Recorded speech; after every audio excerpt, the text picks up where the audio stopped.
Hello everybody, welcome to our channel Study Mania platform. So we have already discussed short notes of many subjects. So today we will discuss about enviro. So before starting, I want to say that please subscribe our channel and please like and share more and more. Okay, so let's start. Source of the water. So जब हम environment के बारे में पढ़ते हैं, environment जो कि public, जिसे हम पब्लिक हेल्थ इंजीनियरिंग बोल सकते हैं या फिर वाटर सप्लाई इंजीनियरिंग बोल सकते हैं, तो सबसे पहले ये बात आता है what is the source. Water जो हमें मिलता है उसका सोर्स क्या है. तो सबसे पहला सोर्स जो होता है वो होता है सरफेस, जो हम प्रैक्टिकली देखे हैं, सब सरफेस. ओके, सो सोर्स जो होता है वो सरफेस भी हो सकता है, सब सरफेस भी हो सकता है. ओके, सरफेस में जैसे हम देखेंगे रिवर हो सकता है, पॉन्ड हो सकता है, लैग हो सकता है, ओशियन हो सकता है. ओके, वैसे ही सब सरफेस में देख सकते हैं, वेल हो सकता है ना, वेल हो सकता है, राइट. देन उसके बाद एक्विफर. तो अब जो वाटर आता है वेल, सब सरफेस में जो वाटर आता है ऊपर, ठीक है, जो हम वेल यूज़ करते हैं, वहाँ पर मतलब कि वेरियस लेयर होता है वाटर सरफेस का, है कि नहीं. तो एक होता है एक्विफर. एक्विफर क्या होता है? The layers which allow the water to pass them. Okay, मतलब कि जो कि एक ऐसा लेयर होता है जो कि अपने आप के अंदर वाटर को पास होने के लिए अलाउ करता है. वैसे एक्विक्लूड जो होता है वो अपने अंदर it does not allow the water to pass through them. Okay, zone of saturation. Zone of saturation क्या होता है? The portion of the soil through which lateral movements takes place. Okay, then quantity of water. Okay, quantity of the water. अब देखो, हम जो water use करते हैं हर वेरियस टाइप ऑफ मतलब वेरियस जगह में, जैसे कि अब इंडस्ट्री में जो लोग काम करते हैं उनको पर पर्सन में वाटर जितना रिक्वायरमेंट है, घर में जो लोग रहते हैं उनको डोमेस्टिक पर्पज़ के लिए उतने ही वाटर पर पर्सन रिक्वायर नहीं होते हैं. तो वैसे ही कैसा क्वांटिटी ऑफ द वाटर जो होता है वो कितना हम लोग एग्जैक्टली लिया करते हैं, मतलब अप्रोक्सीमेटली वैल्यू होता है. तो एक बोल रहा है डिज़ाइन पीरियड. डिज़ाइन पीरियड क्या होता है? The period for which water supply projects are design. Okay, तो पीरियड होता है, एक पर्टिकुलर पीरियड के लिए हम वाटर सप्लाई के लिए जो स्ट्रक्चर्स तैयार करते हैं. वाटर सप्लाई का प्रोजेक्ट होता है ना, वो प्रोजेक्ट जो होता है उसमें जो स्ट्रक्चर्स हम बनाते हैं वो कितने ईयर के लिए बनाते हैं, that is the design period. Okay, तो उसके बाद आता है डोमेस्टिक कंजप्शन. डोमेस्टिक में हम देखो, डोमेस्टिक मतलब कि पीना, कपड़ा धोना, यूटेंसिल्स धोना, घर साफ़ करना, ये सारा जो होता है हमारा डोमेस्टिक पर्पज़ में चल जाता है, डोमेस्टिक कंजप्शन. तो इसका जो डोमेस्टिक कंजप्शन के लिए जो वाटर रिक्वायरमेंट होता है वो कितना होता है? 135 लीटर्स पर पर्सन, मतलब कि पर कैपिटा. ओके, 50 लीटर जो होता है वो कमर्शियल के लिए होता है. उसके बाद हम देखें इंस्टीट्यूशन. ओके, इंस्टीट्यूशन में 25 से 50 लीटर होता है. लॉसेस एंड थेफ्ट के लिए हम कितना लेते हैं? 15 से 20% लेते हैं. टोटल जितना वाटर है हमारा, टोटल जितना कंजप्शन है इसमें से 15% लेते हैं. ओके, वैसे ही अगर हमारा पब्लिक यूजेस हुआ, पब्लिक यूजेस मतलब जैसे कि गार्डन में वाटर देना, उसके बाद अपना गाड़ी साफ़ करना, ये सब हम लोग को पब्लिक यूजेस में ले लिया जाता है. तो पब्लिक यूजेस के लिए 10% लिया जाता है. Okay, then forecasting population. अब मुझे पता चल गया what is the source of the water और हमें किस किस जगह में कितना वाटर का रिक्वायरमेंट होता है.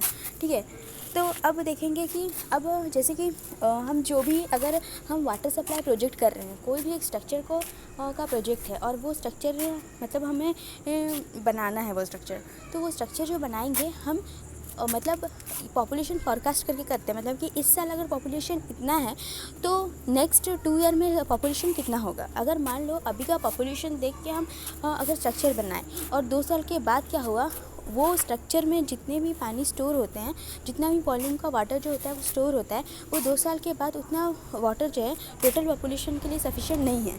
तो इसलिए हमें क्या करना पड़ता है? पॉपुलेशन फॉरकास्टिंग करना पड़ता है कि आज अगर पॉपुलेशन इतना है, 2 साल के बाद कितना पॉपुलेशन होगा. ओके, सो एक होता है अर्थमेटिकल मेथड. अर्थमेटिकल मेथड में क्या किया जाता है? अर्थमेटिकल मेथड में क्या किया जाता है? अर्थमेटिकल मेथड जो यूज़ किया जाता है वो हमारे ओल्ड सिटीज़ के लिए यूज़ किया जाता है. ओल्ड सिटीज़ के लिए क्यों यूज़ किया जाता है? क्योंकि ये मेथड जो हमें वैल्यू देता है वो कम होता है. ठीक है। तो ये ओल्ड सिटीज़ के लिए सूटेबल होता है। ज्योमेट्रिकल मेथड में क्या किया जाता है, ये ज्योमेट्रिकल मेथड में जो यूज़ करते हैं हम न्यू सिटीज़ के लिए यूज़ करते हैं, क्योंकि ये मैक्सिमम वैल्यू देता है। और एक मेथड होता है इंक्रीमेंटल इंक्रीज मेथड, जो कि मतलब दोनों मेथड का समेशन होता है, arithmetical method and geometrical method. Okay, then तो अभी हमें यह पता चल गया है कि वाटर का सोर्स क्या है, वाटर कौन कौन सी जगह पे कितने वाटर का रिक्वायरमेंट है। ये भी पता लग गया है कि हम वाटर जब स्ट्रक्चर को बनाएंगे तो हमारे फॉरकास्टिंग भी करना पड़ेगा, पॉपुलेशन फॉरकास्टिंग। उसके बाद अभी हमें वाटर का टेस्ट भी करना ज़रूरी है। So physical examination of water करते हैं। फिज़िकली हम क्या क्या कर सकते हैं, टर्बिड टेस्ट कर सकते हैं, देन टेम्परेचर टेस्ट कर सकते हैं, और टेस्ट एंड ऑर्डर टेस्ट कर सकते हैं। उसके बाद और कलर भी टेस्ट कर सकते हैं। सबसे पहले बात करते हैं टेम्परेचर टेस्ट के बारे में। ओके, सो टेम्परेचर टेस्ट के बारे में देखो, होता क्या है, टेम्परेचर जैसे जैसे हमारा टेम्परेचर इंक्रीज़ होता जाएगा वाटर का, वैसे वैसे हमारा बायोलॉजिकल एक्टिविटी या फिर केमिकल रिएक्शन भी इंक्रीज़ होता जाता है। तो अगर हमारा टेम्परेचर 10 डिग्री के हिसाब से इंक्रीज़ होता है, तो हर 10 डिग्री में टेम्परेचर में क्या होता है, बायोलॉजिकल एक्टिविटी जो है डबल होता रहता है। ठीक है, तो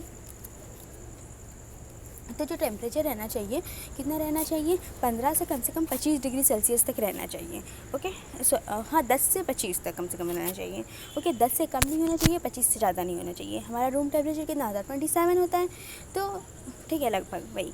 उसके बाद कलर टेस्ट, देखो कलर टेस्ट जो हम करते हैं ना, उसके लिए हम टिंटोमीटर यूज़ करते हैं। ओके, टिंटोमीटर की मदद से हम कलर को टेस्ट करते हैं।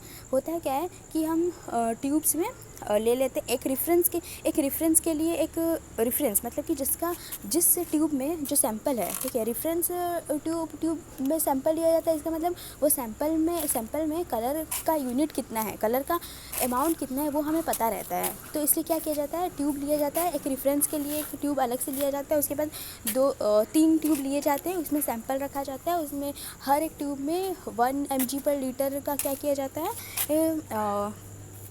प्लैटिनम कोबाल्ट डाला जाता है, क्लोरो प्लैटिनम डाला जाता है। उसके बाद कलर मैचिंग टेक्निक से हम पता लगाते हैं कि कलर कितना है। तो और एक बात है कि अगर हमारे सैंपल में डिज़ोल्व सॉलिड होता है ना, डिज़ोल्व सॉलिड जो है वो हमें ट्रू कलर देता है। अगर डिज़ोल्व सॉलिड के साथ अगर सस्पेंडेड सॉलिड है तो वो हमें अपैरेंट कलर देता है। तो हमें ट्रू कलर हमारा जो यूनिट होता है कलर टेस्ट का, वो क्या होता है, ट्रू कलर। तो इसका जो वैल्यू होना चाहिए वो 5 से 25 ppm तो नहीं, 5 से 25 TCU, माने कि इसका जो यूनिट होता है वो होता है true colour unit. Okay, then turbidity test मतलब कि एक सैंपल लिया जाए, ओके, उसके थ्रू में क्या किया जाए, लाइट को पास किया जाए। तो अगर वहाँ पे क्या होगा, उसमें जो जो सॉलिड्स प्रेजेंट होंगे, जो भी टर्बिड होंगे सॉलिड्स पार्टिकल, उनकी वजह से क्या होगा, लाइट जो होगा वो रिटर्न हो जाएगा, स्कैटरिंग हो जाएगा। तो उससे हम पता लगाते हैं कि वाटर में टर्बिडिटी है। तो turbidity is the measure of resistance of the passage of light through the water. Okay, so अभी ये बोल रखा, it is express in silica scale को कब एक्सप्रेस करते हैं, जब हम टर्बिड रॉड मीटर से टेस्ट करते हैं। टर्बिड रॉड मीटर में क्या होता है, एक एल्यूमिनियम रॉड होता है और उसके नीचे में प्लैटिनम रॉड दिया जाता है। ठीक है, उसको हम सैंपल में डालते हैं और उसके बाद क्या होता है, जो प्लैटिनम रॉड है, ओके, जैसे जैसे हम उस रॉड को अंदर डालेंगे, ठीक है, एक वक्त ऐसा आएगा कि टर्बिडिटी जो है बहुत ज़्यादा हो जाएगा और वो प्लैटिनम स्केल जो है वो हमें नहीं दिखेगा। और उस वक्त हम क्या करेंगे, ऊपर में एक आई के लिए मतलब वहाँ पे हमें मेज़रमेंट शो करेगा ऊपर से। हम अपने आई से देखेंगे और वो हमें क्या करेगा, वो हमें उस टाइम हमें दिखाएगा कि टर्बिडिटी कितना है। जब जिस वक्त एक ऐसा टाइम आएगा जब वो प्लैटिनम नीचे वाला जो प्लैटिनम रॉड होगा वो डिसअपियर हो जाएगा, वो हमें नहीं दिखेगा। और उस वक्त का टर्बिडिटी जो होगा वो हमें वो एल्यूमिनियम रॉड में दिखेगा।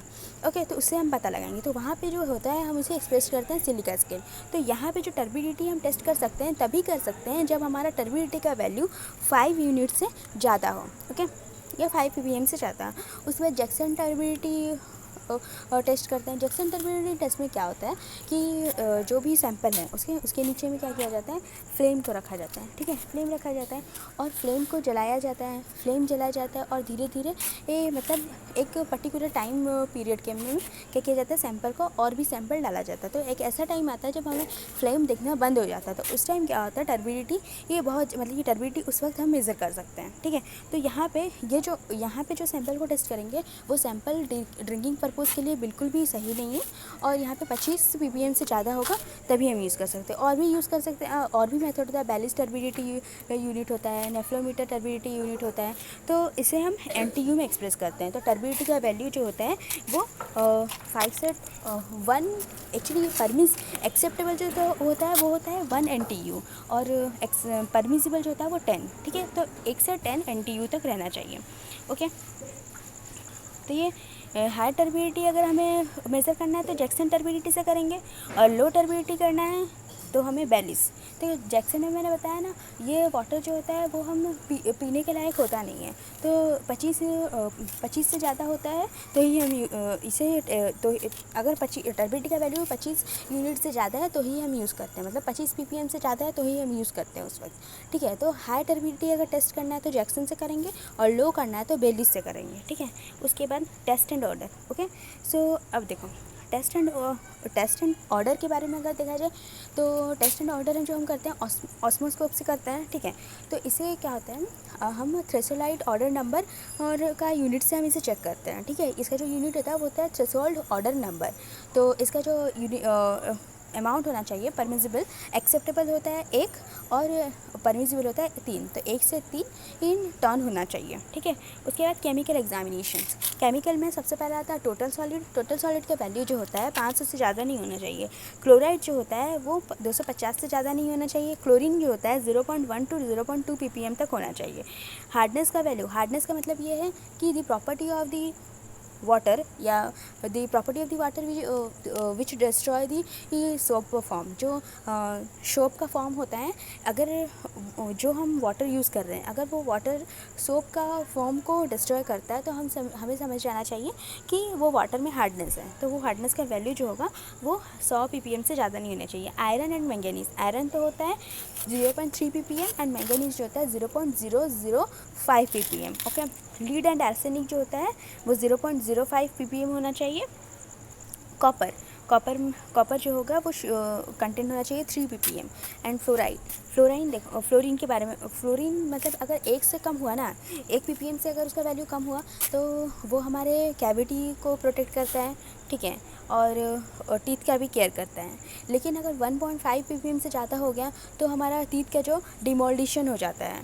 ठीक है, वो जो टीथ में येलो एक दाग बैठ जाता है। ओके, और 5 ppm से अगर ज़्यादा हो गया तो बोन को वो डिस्ट्रॉय कर देता है।